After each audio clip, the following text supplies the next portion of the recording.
If there's ever been a codex that needed a 5-minute review, it's this one. But it's also one of the hardest to get in within the time. Whether you want a short overview because you're just getting started, or because you want to know what the army can do because you want to play against them, I'll tell you everything you need to know in under 5 minutes. Some general rules. You're only allowed 1 AUTART per detachment. Troops with standard or obsec, but Dire Avengers now moved to elites. There are the usual CP costs to get Warlord traits, relics, and it's really worth it. The first of 2 cool abilities is Battle Focus. This is for most infantry and jet bikes, and it means you can either advance and shoot assault and pistol weapons as if you were stationary, or after a normal move and the shooting phase, you can then move an additional 6 inches. That's move, shoot, move, and it's so powerful. Warp Spiders get 2d6 movement. This video is sponsored by the Magnet Baron. If you're wanting a 40k magnet set, why not check out their extensive range, including Harlequin flyer kits. Link in the description. The next cool ability is Strands of Fate. A really cool ability where you roll 6d6 at the start of each battle round. Each number indicates how that special dice should be used, and there's a chart on the screen. For a 2k game, you get to keep 4, and you can then substitute these for 6s instead of rolling during each round. If you originally rolled and selected 4 2s, for instance, then you can substitute 6s in for your charge rolls. There are further ways to manipulate these, like the Farseer's reroll rule. Jumping into Warlord traits, there are 6 available in addition to the aspect ones. And to be honest, it's not the best Warlord section I've seen. A couple of the best ones are Falcon Swiftness, plus 2-inch move, and an auto 6-inch battle focus, and it ignores difficult ground. Seer of the Shifting Vector, generates CP on a roll of a 6. And Fate's Messenger, once per turn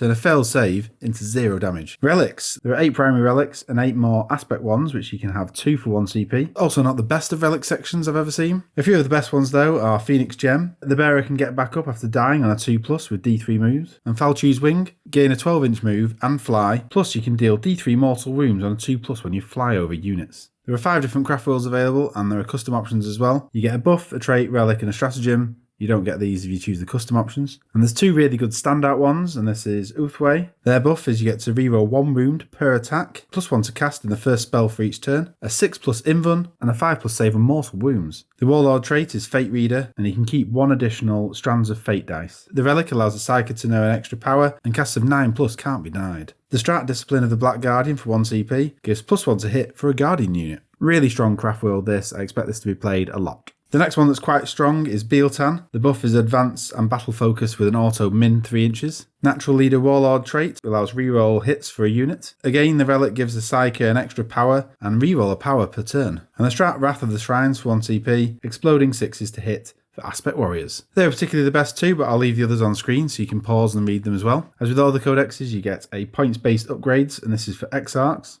You can't buy the same one twice, but there's loads of options. They actually give a couple of general buffs, and a specific one which are really worth it. In general, all the upgrades gives +1 to wound, and you can either choose for a range aspect +1 ballistic skill, or for a melee aspect +1 attack. Just that on its own makes the upgrades really worth it. I've selected some of the best ones out of all the lists because there's a couple of options for each unit type. For Crimson Hunters, they get Swooping Evasion for 25 points, so 5+ invuln. Shining Spears get Expert Landers for 20 points, +1 to hit on the charge. Dire Avengers stand firm for 10 points. Gain Obsec, which they'd actually lost by moving to the elite slot. Howling Banshees, Piercing Strikes for 15 points. The EXARCH gets +1 damage. This is a really fantastic damage output ability, and if you take them with the Mirror Swords relic, that's 10 attacks at damage 2. And the last one to highlight is Striking Scorpions. Scorpion's Sting for 30 points. You can deal mortal wounds on a wound of a 5+. This will actually dish out a lot of damage, so if you use it on a squad of 10 and use the Doom Psychic Power to reroll wounds, they'll output on average 18 to 19 mortal wounds in addition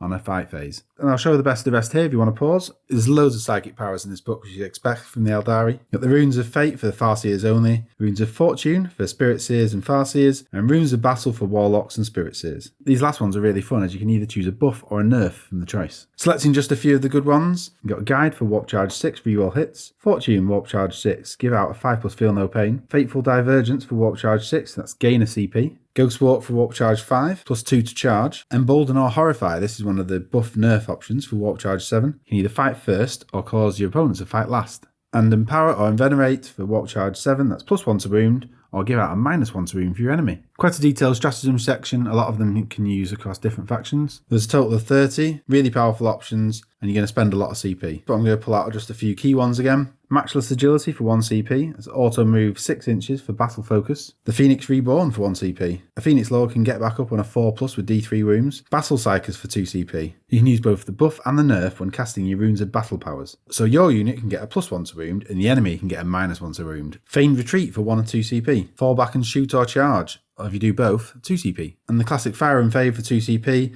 can move 7 inches after shooting. A really powerful codex, loads of units datasheets have got better, there's some fantastic combos, so watch out for future videos on this topic. If you want to help the channel, then give this video a like as it helps it to spread, and consider becoming a member. We do some giveaways and other perks, and we also have a Discord, so have a nice natter.